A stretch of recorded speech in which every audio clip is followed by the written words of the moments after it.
Dan kesuksesan itu Allahu Akbar. Begitu seorang punya positive thinking, tenang jiwanya, maka setengah kesuksesan sedang dia genggam dalam tangannya. Nah, Anda pilih mana? Kaya tapi gelisah atau miskin tapi tenang?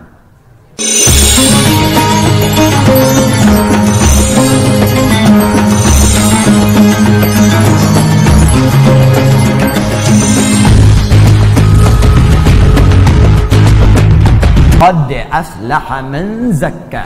Qad aflaha. Kita ngaji yang betul ya, pakai ilmunya. Man zakka, zakkaha. Ya. Pertama pakai qad. Qad itu kalau di ilmu nahwu namanya harfu tahqiq. Huruf yang menjamin kepastian. Ya, aflah dari kata falah. Ya, falah. Falah itu sukses dan bahagia. Kalau Anda buka kamus bahasa Inggris bahasa Arab, maka falah diterjemahkan success and happiness. Bukan sekedar bahagia, tapi ada suksesnya. Dia ada sukses saja disebut fauz namanya.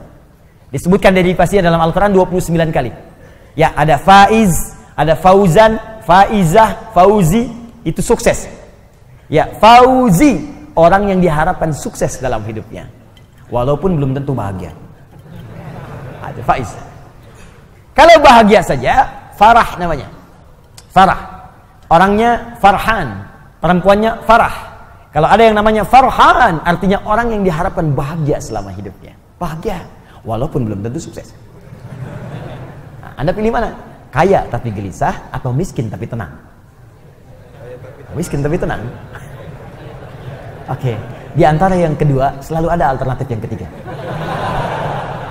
Kalau bisa kaya dan tenang, sukses dan bahagia, kenapa pilih salah satu dari yang dua tadi? Dan Allah Maha tahu, maka ditawarkan pilihan langsung yang ketiga, namanya falah. Falah itu sukses dan bahagia, kaya dan tenang. Kalau Anda genggam kebahagiaan itu, digenggam sukses itu, dan gak mau dilepas, maka dalam ilmu saraf tambahkan hamzah di depan kalimatnya. Asalnya falah gini, falah gini, tambahkan hamzah gini. Kalau tambahan satu huruf muncul di depan kalimat, maka harokat huruf yang pertama dari kalimat asal ini falah, fa, pindah ke sini. Harakatnya fa. Karena pindah yang ini mati, sukun. Sukun, bulat. Karena ini sudah ada hamzah, maka di ilmu sharaf ilatnya ini hilang. Harakat tetap aflah. Falah jadi aflah. Orang yang menggenggam dengan kuat kebahagiaan dan kesuksesan. Terjemahkan dengan ilmunya, qad aflaha. Aku pastikan kata Allah, ada orang yang akan menjamin kebahagiaan dalam hidupnya dan sukses dalam pekerjaannya. Jadi kalau beraktivitas dimanapun, ada masalah sebesar apapun, tenang aja. Kayak nggak ada pengaruh pada dirinya. Bukan nggak punya masalah teman-teman. Punya masalah juga. Cuma masalah itu diberi rumus oleh Allah sehingga menjadi ringan. Bukan nggak berat, bukan nggak ada masalah. Jadi sebelum itu datang, dia sudah tahu ilmunya. Sehingga ketika datang, ringan aja dihadapi, seberat apapun. Ya, indah. Dan sukses dia. Dan ketika ada tantangan, dan Quran tidak pernah menyebut hambatan, tantangan. Ada tantangan dalam pekerjaannya dihadapi, tenang aja. Dan kesuksesan itu Allahu Akbar. Begitu seorang punya positive thinking, tenang jiwanya, maka setengah kesuksesan sedang dia genggam dalam tangannya. Bergerak, bergerak, bergerak, bergerak, bergerak. Allahu Akbar. Aflah. Siapa orang itu? Maka rumus awalnya man. Ismun mausulun alal fardiyatil ambiyah. Konjungsi huruf sambung menyambungkan dua hal. Yang pertama dengan yang kedua. Qad aflaha ingin disambungkan dengan zakah. Disambungkan kadang-kadang menunjuk kepada objek atau subjek sekaligus. Tanpa batas bagi setiap personal. Seakan Allah ingin mengatakan bagi Anda siapapun hamba. Tanpa batas, laki-laki kah, perempuan kah, tua kah, muda kah, kecil, besar kah, kaya, cukup kah. Kalau Anda ingin menggenggam kesuksesan dan kebahagiaan, maka zakah. Itu bisa Anda raih, modal awalnya zakah. Haknya kembali kepada nafsu. Zakah artinya menyucikan. Maka diterjemahkan dalam terjemahan, sungguh akan sukses dan bahagia orang yang mampu menyucikan nafsunya, jiwanya. Baik, kembali ke sini. Kalau nyuci itu dibuang kotorannya atau dibuang pakaiannya, bendanya? Bendanya atau kotorannya? Papa mau nyuci dulu nih, cek, picun ke Citarum. Bukan bendanya, pasti kotorannya kan? Baik, sekarang saya tanya, ada nggak seseorang mencuci pakaian kalau pakaiannya nggak kotor? Mustahil. Nggak ada mustahil Joni, ada orang nyuci tapi nggak kotor, mustahil. Nyuci itu dilakukan kalau bendanya kotor. Gelas kotor, cuci. Baju kotor, cuci. Ya, muka kotor, basuh. Basuh. Cuci, ayo bilas dengan rinso tuh muka. Cuci, bersihkan, cuci. Mencuci itu artinya menghilangkan kotorannya, bukan menghilangkan bendanya. Nah sekarang, ini dalam sekali ini. Ini bawa ke teori nafsu. Nafsu itu dibuat oleh Allah, bukan ingin menghilangkan jiwanya. Tapi dihadirkan supaya mengangkat yang bersihnya, yang takwanya supaya muncul. Sebab kalau nggak ada kotoran, yang bersih nggak akan nampak. Anda itu kan mencuci supaya nampak bersihnya kan? Kalau kotorannya nggak diciptakan, bagaimana tahu bersihnya? Di mencuci itu bukan menghilangkan bendanya, supaya Anda paham ada bersihnya. Dibuatlah kotor. Kotor itu dibuat bukan ingin menjadikan benda kotor, tapi supaya Anda mendapatkan kebersihan darinya. Begitu cara memahaminya. Maka kata Allah, saya ciptakan nafsu ini bukan ingin membuat kalian itu menjadi banyak masalah. Bukan ingin menjadikan kalian buruk, tapi sifat di nafsu itu saya buat sebagai katalis supaya yang takwanya muncul. Sebab kalau nggak ada lawannya di nafsu, yang takwa nggak akan muncul.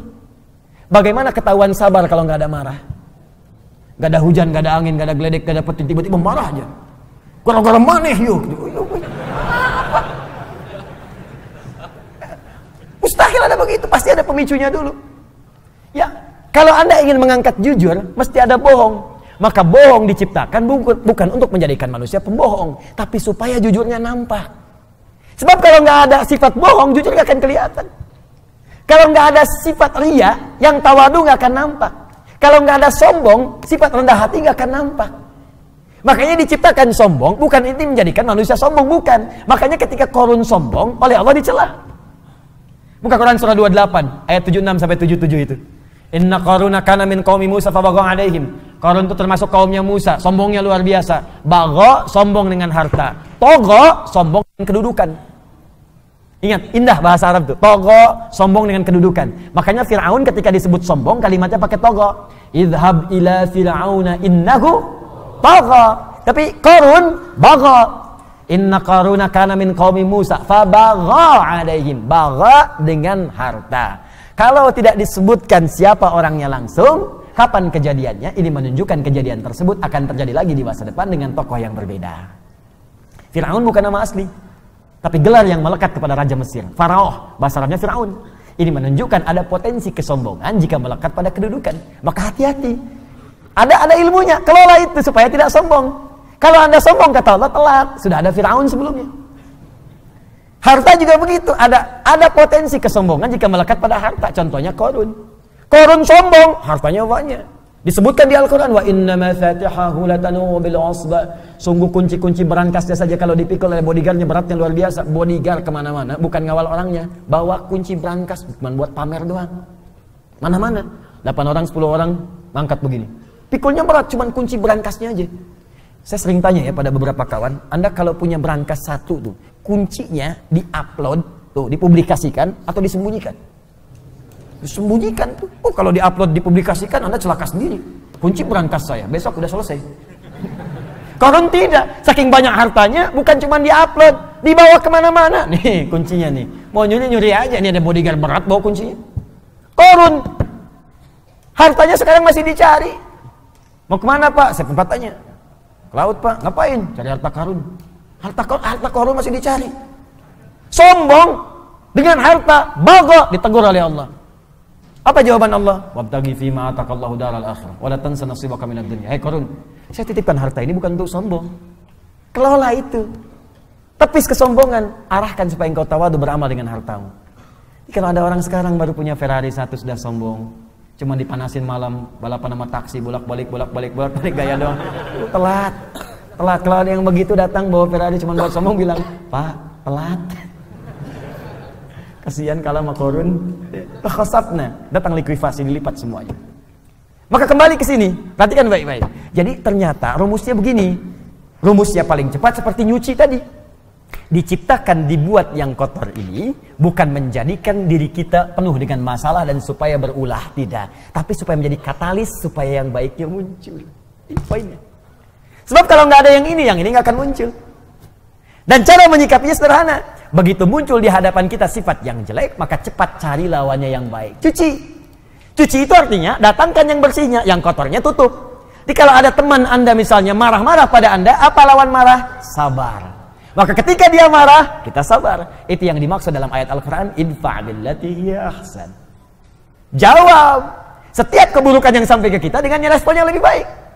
Cara melihatnya, supaya kita nggak capek, cara melihatnya kembalikan ke sini. Oh, marah dititipkan pada kawan saya sekarang, bukan untuk menjadikan dia pemarah, tapi supaya Allah mengangkat kesabaran pada diri saya. Bukankah Allah mengatakan, innallaha ma'as sabirin?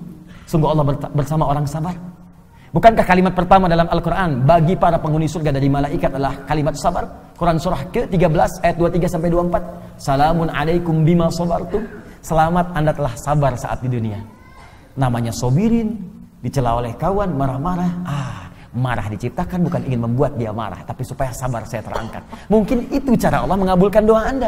Bukankah selama ini Anda berdoa kepada Allah, ya Allah jadikan aku dekat denganmu, ya Allah masukkan aku ke surga. Kalimat pembuka surga, sabar. Sabar lawannya marah. Begitu orang marah, sebetulnya Allah ingin menanamkan pahala dan menjawab doa Anda saat sebelumnya Anda meminta.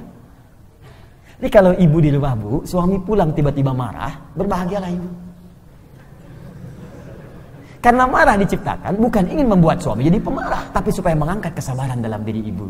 Mungkin dengan sabar itu, kekuatan ibu bertambah untuk menghadapi problematika lebih besar di kemudian hari.